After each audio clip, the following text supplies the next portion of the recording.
Que Dieu vous bénisse. Merci de m'écouter pendant 15 à 20 minutes. Et votre vie ne sera plus jamais la même. Dans la série des montagnes de l'Éternel, je voudrais vous parler aujourd'hui de la montagne qu'on appelle communément le mont Morija. C'est le massif montagneux où Isaac a été sacrifié, entre guillemets, à Dieu par Abraham, son père. Morija signifie choisi par Dieu. C'est une montagne qui, géographiquement parlant, est du côté est de Jérusalem. C'est aussi sur cette montagne que Salomon a construit le temple. C'est une montagne pleine de symboles et je voudrais vous en parler car elle est pleine de signification pour vous. J'espère que moi où vous m'écoutez, vous avez votre Bible en main. Sinon, prenez votre Bible. Si vous êtes au volant, garez-vous et cherchez votre Bible dans votre cellulaire. Sinon aussi, comme vous me voyez, écoutez-moi attentivement. L'histoire que je vais vous lire se trouve dans le chapitre 22 du livre de la Genèse. Versets 1 à 2. Après ces choses, Dieu mit Abraham à l'épreuve et lui dit, Abraham, et il répondit, me voici. Dieu dit, prends ton fils, ton unique, celui que tu aimes, Isaac, va-t'en au pays de Morija, et là, offre-le en holocauste sur l'une des montagnes que je te dirai.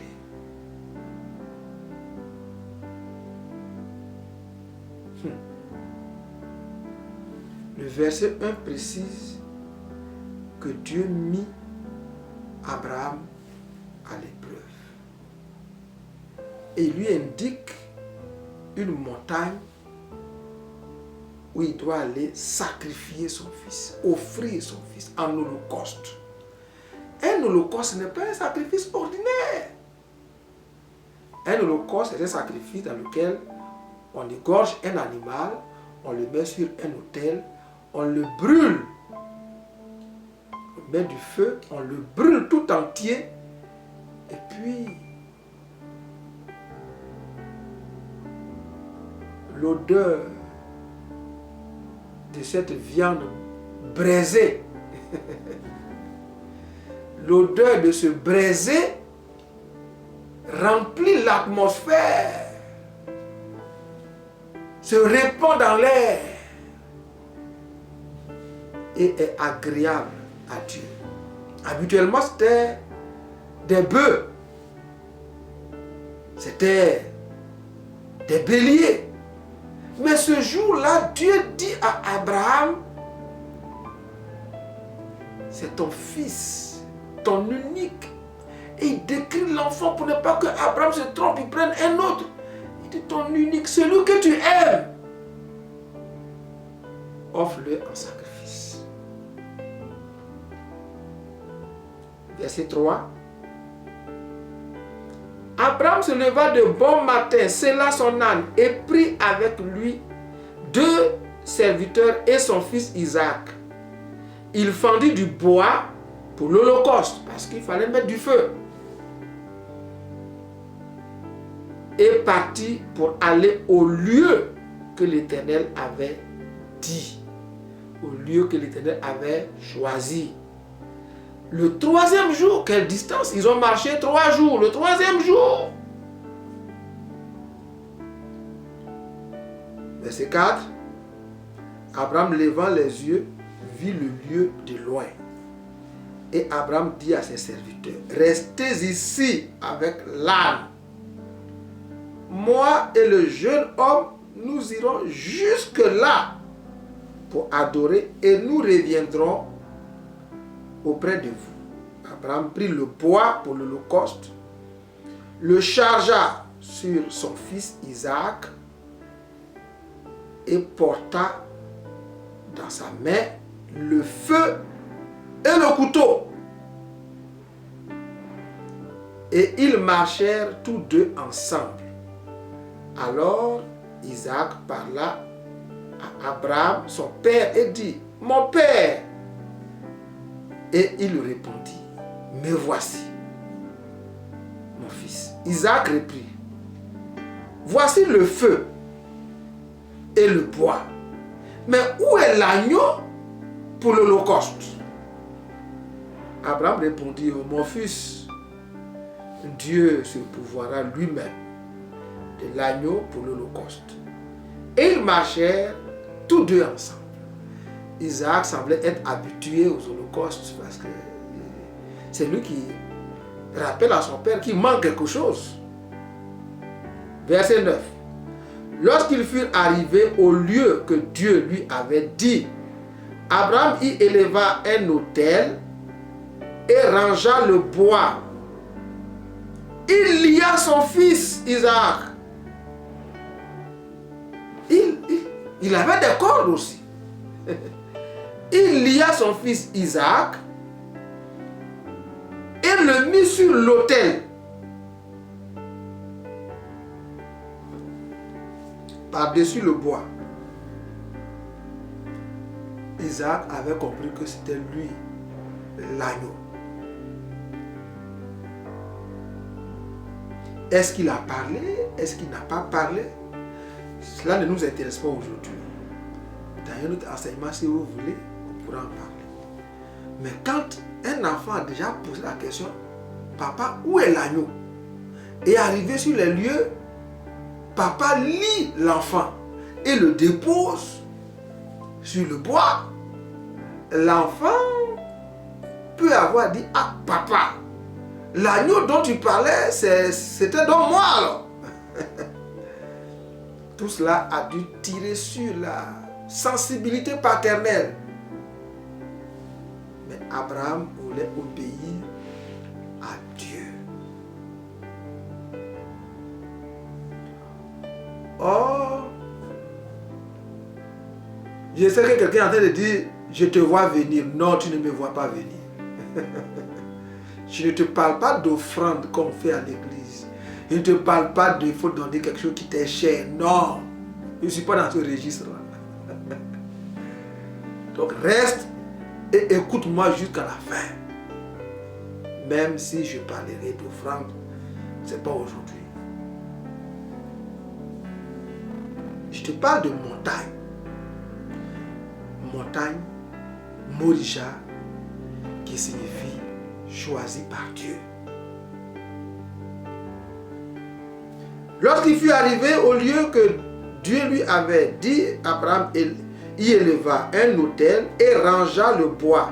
Il lia son fils Isaac et le mit sur l'autel par-dessus le bois. Puis Abraham étendit la main et prit le couteau pour égorger son fils. Verset 11. Alors, dis avec moi alors, encore, alors, une dernière fois, alors, l'ange de l'Éternel l'appela des cieux et dit, Abraham, Abraham, et il répondit, me voici. L'ange dit, n'avance pas ta main sur l'enfant et ne lui fais rien, car je sais maintenant que tu crains Dieu et que tu ne m'as pas refusé ton fils, ton unique. Abraham leva les yeux et vit derrière lui un bélier retenu dans un buisson par les cornes. Et Abraham alla prendre le bélier et l'offrit en holocauste à la place de son fils. Abraham donna à ce lieu le nom de Yahvé Jireh. C'est pourquoi l'on dit aujourd'hui à la montagne de l'Éternel, il sera pourvu. Écoute-moi bien maintenant. Tu es dans une épreuve. La montagne de Morija, c'est la montagne de l'épreuve. C'est la montagne où il faut résister à l'épreuve. C'est la montagne des tests. C'est la montagne où Dieu teste ta foi et ton amour pour lui. C'est la montagne où Dieu te met à l'épreuve pour voir si tu l'aimes, si tu es prêt à aller jusqu'au bout. C'est la montagne de ceux qui vont jusqu'au bout avec Dieu. Il ne parle pas d'offrande. Hein? C'est la montagne où tu dis, j'aime tellement Dieu que rien ne peut m'empêcher d'aller avec Dieu jusqu'au bout. C'est la montagne de ceux qui ne désistent pas. Parce que Abraham aurait pu désister quand son fils lui a dit, papa, où est l'agneau? C'est la montagne de ceux qui ne pleurent pas. Alléluia. Parce que c'est la montagne de la provision divine. C'est la montagne de la solution divine. Tu es prêt à vendre ta maison pour régler un problème. Parce que tu ne crois pas que Dieu peut t'amener à la montagne de la solution divine. Tu es prêt à vendre une télévision pour régler un problème. Tu es prêt à vendre ta dignité. Hein, toi, jeune fille, c'est dur. Tu es prête à te prostituer pour régler un problème, pour être admise à un concours. Non, tu n'es pas à la montagne. Va à la montagne de la solution divine. Tu vois qu'on ne parle pas d'offrande maintenant. La montagne où on garde la dignité.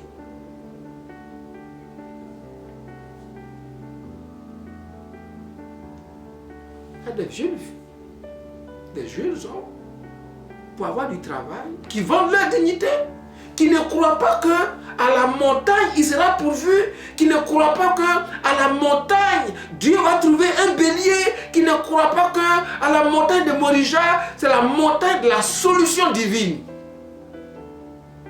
où Dieu remplace Isaac par un bélier. À la montagne de Morija, c'est la montagne où Dieu te donne ce qu'il faut pour être admis à ton concours. Pour ne pas que tu sacrifies ta virginité, tu sacrifies ta dignité, tu sacrifies ton honneur. Et tu vois qu'on ne parle pas d'offrande. À la montagne de Morija, c'est la montagne de l'honneur, la montagne de la dignité, la montagne de la solution divine, la montagne où Dieu pourvoit à tes besoins. Où dans ton manque de tout, Dieu te trouve ce dont tu as besoin. Dis avec moi, yes. Abraham devait faire un sacrifice. L'enfant lui a demandé, mais où est l'agneau? Il dit, arrivé là-bas, Dieu va trouver un agneau. Et arrivé là-bas, Dieu a trouvé un agneau. C'est la montagne des solutions divines. Il y en a qui ont vendu leur terrain. Aujourd'hui, ils n'ont plus de terrain. Il y en a qui ont vendu leur maison pour régler un problème. Aujourd'hui, ils n'ont plus de maison. Pourquoi? Parce qu'ils n'ont pas cru que à la montagne de l'Éternel, il sera pourvu. Ils n'ont pas cru que au milieu de la fournaise de l'épreuve, Dieu peut pourvoir à leurs besoins. Si vous lisez 2 Chroniques chapitre 3 verset 1, vous verrez que c'est sur cette montagne-là que Salomon a construit le temple de l'Éternel.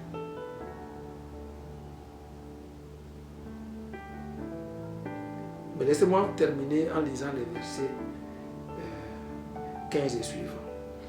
L'ange de l'Éternel appela une seconde fois Abraham des cieux et dit, je le jure par moi-même, parole de l'Éternel, parce que tu as fait cela et que tu ne m'as pas refusé ton fils, ton unique, je te bénirai et je multiplierai ta postérité comme les étoiles du ciel.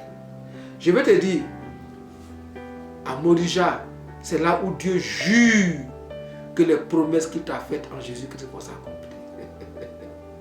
Va jusqu'à Morija, n'y reste pas au pied de la montagne. Même si les gens tirent sur tes cordes sensibles, ne cherche pas à savoir comment ça va se faire. Réponds, Dieu pourvoira. Dieu va régler le problème. Et au verset 18, verset 17 et 18, je te bénirai, je multiplierai ta postérité comme les étoiles du ciel et comme le sable de la mer qui est sur le bord de la mer. Et ta postérité possédera la porte de tes ennemis. Toutes les nations de la terre seront bénies en ta postérité parce que tu as obéi à ma voix.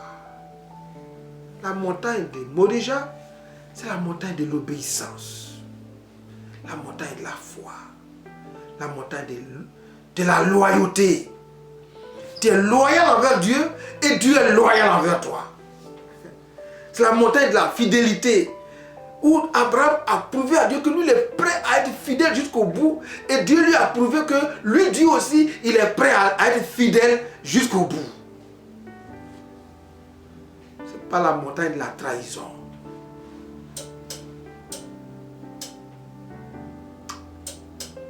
Que Dieu te donne la force d'aller jusqu'au mont Morija. Là, rencontre Dieu, prouve à Dieu que tu l'aimes. Et Dieu te prouvera qu'il t'aime. Et qu'il a dans ses provisions tout ce qu'il te faudra pour faire le sacrifice. Et là, il va te jurer que tout ce qu'il t'a promis, tout ce que tu as entendu à l'église, tout ce que tu as appris que Dieu fait, il le fera pour toi. Guérison physique, guérison miraculeuse, prospérité, bénédiction, croissance spirituelle. Il va le faire pour toi. Et Abraham a eu dans sa vie tout ce que Dieu lui avait promis, même dans sa vieillesse. Qu'il en soit ainsi pour toi et que tu connaisses une heureuse vieillesse avec l'accomplissement de toutes les promesses de Dieu pour toi. Mais tout se passe à Morija, pas au pied de la montagne, à Morija. On ne va pas à Morija avec les serviteurs qui peuvent nous décourager. Abraham a dit, vous restez ici.